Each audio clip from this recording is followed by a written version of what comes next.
ঝাড়খণ্ড পূর্ব ভারতের একটা ছোট্ট মিষ্টি রাজ্য, যে নিজের প্রাকৃতিক সৌন্দর্যের জন্য খুবই বিখ্যাত।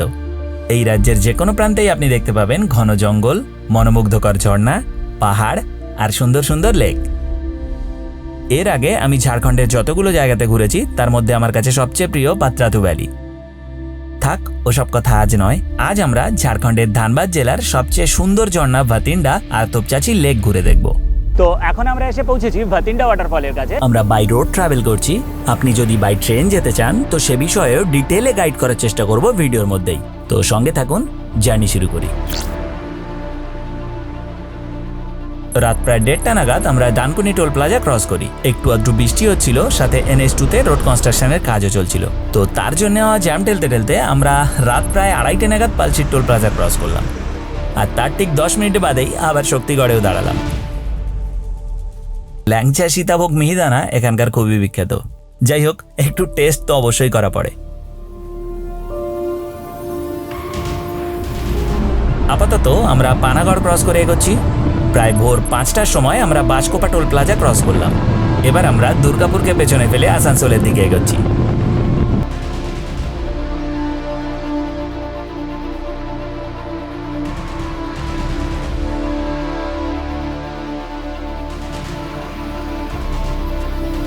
Good morning from Jharkhand.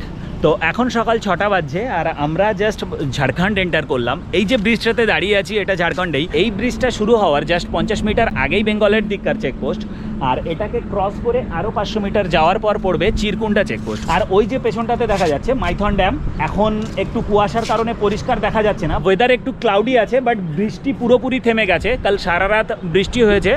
এখান থেকে জাস্ট 20-25 কিলোমিটার আগে, মানে আসানসোল ক্রস করার কিছুটা পর থেকেই বৃষ্টি পুরোপুরি কমে যায়। দেখি সামনে কীরকম ওয়েদার পাই। তো এগোই। বেলিয়ার টোল প্লাজা, এটা ঝাড়খণ্ডের প্রথম টোল গেট।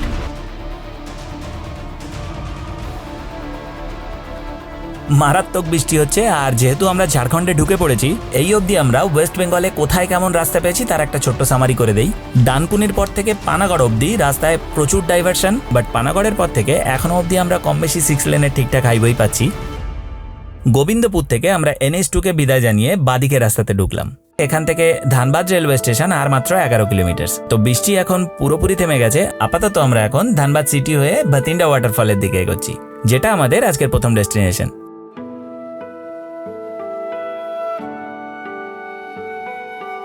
এবার বলি, যারা কলকাতা থেকে ট্রেনে আসতে চান, বেস্ট অপশন হাওড়া থেকে সকাল 6টা 5 মিনিটের 12019 হাওড়া রাঁচি শতাব্দী এক্সপ্রেস, যেটা সকাল 9টা 23 মিনিটে ধানবাদ পৌঁছয়। যদি সেম ডেতেই ফিরতে চান তো বিকেল 5টা 40-এ 12020 রাঁচি হাওড়া শতাব্দী এক্সপ্রেস, যেটা হাওড়া ঢুকবে রাত 9টা 30 মিনিটে। আর পরের দিন ফিরতে চাইলে 12340 কোল্ডফিল্ড এক্সপ্রেস, যেটা ধানবাদ থেকে সকাল 5টা 50 মিনিটে ছেড়ে হাওড়া পৌঁছয় সকাল 10টা 25 মিনিটে। সেক্ষেত্রে নাইট স্টে করার জন্য ধানবাদ স্টেশনের রিটায়ার রুম ইউজ করা যেতে পারে। তার ভাড়া হলো AC double bedded with attached bathroom ₹500 for 24 hours 8 AM to 8 AM, আর non AC with attached bathroom ₹300 and non AC dormitory ₹75 per person. Dhanbad পৌঁছে স্টেশনের বাইরে বেরোতেই আপনি ছোট বড় প্রচুর ক্যাব দেখতে পাবেন। সেখান থেকে একটু দরাদরি করে নিজের প্রয়োজন মতো একটা ক্যাব বুক করে নিন, যে আপনাকে একটা গোটা দিনেই ভাতিন্ডা ওয়াটারফল, উচু ওয়াটারফল আর তোপচাঁচি লেক ঘুরিয়ে দেখাবে। আপাতত আমরা এখন কয়লা খনি এরিয়ার মধ্যে দিয়ে যাচ্ছি। ধানবাদ থেকে ভাতিন্ডা ওয়াটারফল যাওয়ার যে কনভেনশনাল রোড, সেটা ছেড়ে আমরা একটা অন্য রাস্তা নিয়েছি। আর এই রাস্তাতে আমরা অন দ্য ওয়ে একটা কয়লা খনি দেখতে পেলাম। এখানে পিছনে দেখতে পাচ্ছেন একটা বিশাল এরিয়া জুড়ে পুরো কয়লা খনি, এবং বিভিন্ন জায়গা থেকে পুরো ধোঁয়া উঠছে, আগুন জ্বলছে। এরকম কয়লা খনির বিভিন্ন জায়গাতে আগুন জ্বলে।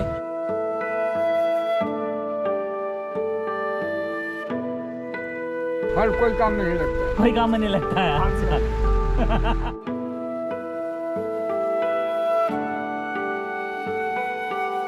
তো ধানবাদ রেলওয়ে স্টেশন থেকে এই ভাতিন্ডা ওয়াটারফলের দূরত্ব প্রায় 17 কিলোমিটার, আর সময় লাগবে 1 ঘন্টার কাছাকাছি।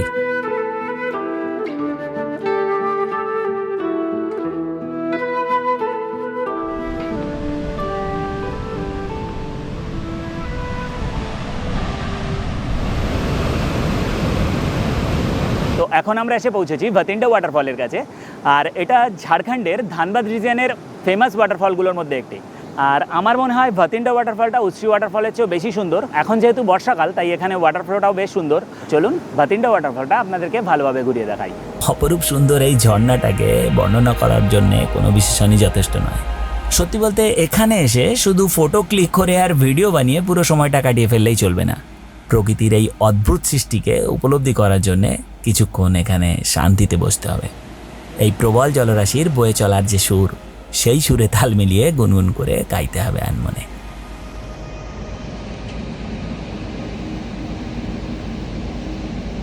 পাশেই একটা ছোট্ট শিব মন্দির আছে, একটু প্রণাম করে এবার এই জায়গাটাকে বিদায় জানানোর পালা। এখন আমরা ভাতিন্ডা ওয়াটারফলের এখান থেকে বেরোচ্ছি, আর আমাদের নেক্সট ডেস্টিনেশন উসরি ওয়াটারফল, যেটা এখান থেকে 71 কিলোমিটার মতো। আর এখান থেকে গুগল দুটো রাস্তা দেখাচ্ছে, একটা রাজগঞ্জ হয়ে আর একটা ধানবাদ গোবিন্দপুর হয়ে। মতলব যে রাস্তা দিয়ে আমরা ঢুকেছিলাম গোবিন্দপুর থেকে ধানবাদ হয়ে আমরা যে রাস্তা দিয়ে ভাতিন্ডা ওয়াটারফল এসেছি, সেম ওই রাস্তা দিয়ে NH2 অবধি গিয়ে দেন আমাকে উল্টো দিকের রাস্তায় যেতে হবে, কারণ উসরি ফলটা NH2 থেকে অপোজিট ডিরেকশানে, যে দিকটাতে ভাতিন্ডা তার অপোজিটে। অ্যাকর্ডিং টু গুগল এখান থেকে উসরি ওয়াটারফল আরও 2 ঘন্টার রাস্তা, কিন্তু আমার মনে হয় আরও বেশি সময় লাগবে, কারণ ধানবাদের জ্যাম ক্রস করে যেতে হবে আমাকে। তো দেখি কতক্ষণ সময় লাগে। ধানবাদে আজ ভয়ঙ্কর ট্রাফিক জ্যাম ছিল, আর সেটা পেরিয়ে আমরা অবশেষে আবার NH2তে এসে পৌঁছালাম। একটু প্ল্যান চেঞ্জ করছি, মানে উসরি ওয়াটারফল না গিয়ে আমরা এখন তোপচাচি লেকের দিকে যাচ্ছি। আর প্ল্যানটা কেন চেঞ্জ করলাম একটু বাদেই জানা যাবে। ঝাড়খণ্ডের এই পাটটাতে NH2 সত্যিই খুবই সুন্দর। এখন দুপুর 1:30 বাজছে, আর আমরা তোপচাচি লেক এগোনোর আগে NH2 এর পাশেই একটা সুন্দর ধাবা আছে, শানে পাঞ্জাব। ওখানে খাবার খুবই টেস্টি। তোপচাচি লেক এক্সপ্লোর করার আগে ওইখানটাতে লাঞ্চ করেই ঢুকবো।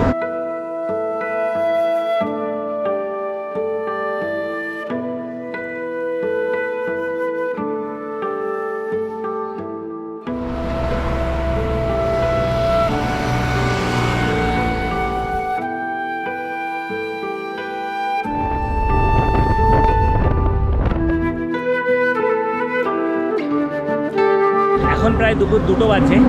আমরা দাঁড়িয়েছি শানে পাঞ্জাব ধাবাতে। এটা অ্যাকচুয়ালি তোপচাচি শানে পাঞ্জাব নয়, ওটারই একটা ব্রাঞ্চ।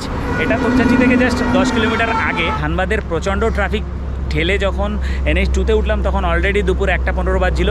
তো সেই জন্যে উসরি ওয়াটারফল যাওয়ার যে প্ল্যানটা ছিল ওটাকে ক্যান্সেল করলাম, কারণ আমরা যদি উসরি ওয়াটারফল যেতাম আমাদের আরও 2.5 থেকে 3 ঘন্টা সময় লাগতো ওই জায়গা থেকে কভার করে ফের NH2তে ফিরতে। তো তারপর যদি আমরা তোপচাচি লেক এক্সপ্লোর করে মধুবন পৌঁছাতে যেতাম, সেটা সন্ধে হয়ে যেত প্রায়, যেটা আমরা চাইছিলাম না। কারণ মধুবনে পৌঁছে আমাদেরকে রুম নিতে হবে, কাল আর্লি মর্নিং পরেশনাথের ট্রেক শুরু করতে হবে। তো সেই জন্যে উসরি ওয়াটারফলটাকে স্কিপ করে দেওয়াই আমাদের কাছে বেটার ডিসিশন মনে হয়েছে।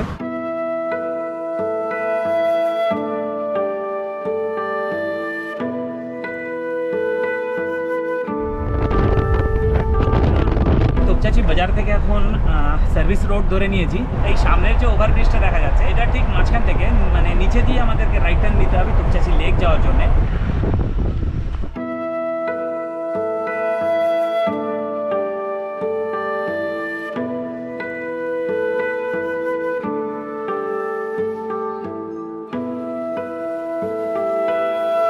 মেন রোড থেকে যে প্রথম গেটটা দেখা গেল, ওই গেটটা পেরিয়ে কিছু দূর আসার পরেই এই চেকপোস্টটা। এই চেকপোস্টে এখানে গাড়ির জন্য আমাদের 100 টাকা পে করতে হলো, আর বাকি যে গাড়ির জন্য যা চার্জেস আমি এখানে দেখিয়ে দিচ্ছি।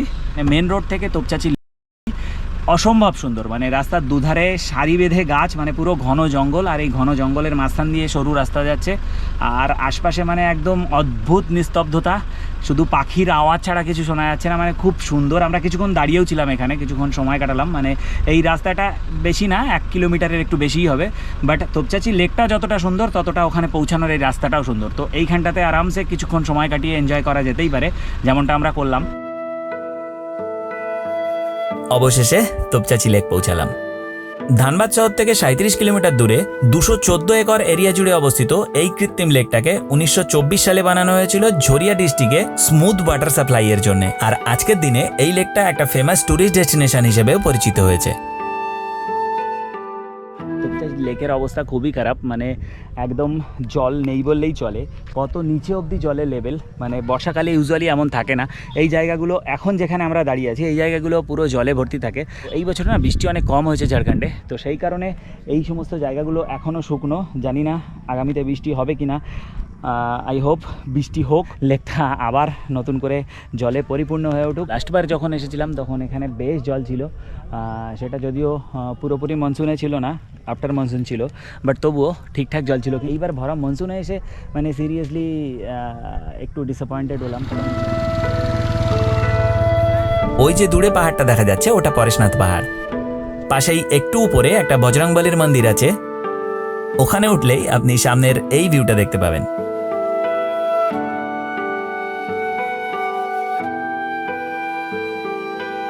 এবার এখান থেকে বেরোতে হবে, কারণ আর বেশি সময় কাটানো সম্ভব হবে না, মধুবন পৌঁছাতে হবে আমাদের।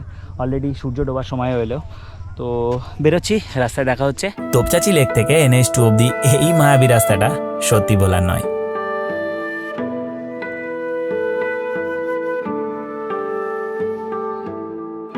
এই এন্ট্রি গেটটার পাশেই এখানে এই যে বাংলোটাকে দেখা যাচ্ছে, এটাকে অনেকেই মহানায়ক উত্তম কুমারের বাংলো বলে থাকেন, বাট এটা ওনার বাংলো নয়, এটা আসলে ব্রিটিশ আমলে বানানো এখানকার লেক হাউস বাংলো, যেখানে মহানায়ক উত্তম কুমার এসে সময় কাটাতেন আর কি, কারণ তোপচাচি জায়গাটা ওনার খুব প্রিয় ছিল, আর এর আশপাশেই উনি কিছু জমি কিনেছিলেন, বাট কোনোভাবেই এই বাংলোটা ওনার ছিল না। অবশেষে আমরা আবার NH2-তে এসে পৌঁছালাম।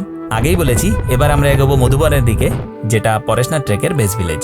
তার মানে আমরা কাল পরেশনাথ হিল ট্রেক করে উঠতে চলেছি, আর ওটা আপনারা পরের ভিডিওটাতে দেখতে পাবেন। তো এই ভিডিওটাকে এখানেই শেষ করব। ভিডিও কেমন লাগলো কমেন্ট করে জানাতে পারেন, আর যদি ভালো লেগে থাকে তাহলে কি করতে হবে আপনারা জানেনই। তো চলুন, দেখা হচ্ছে পরের ভিডিওটাতে। বাই।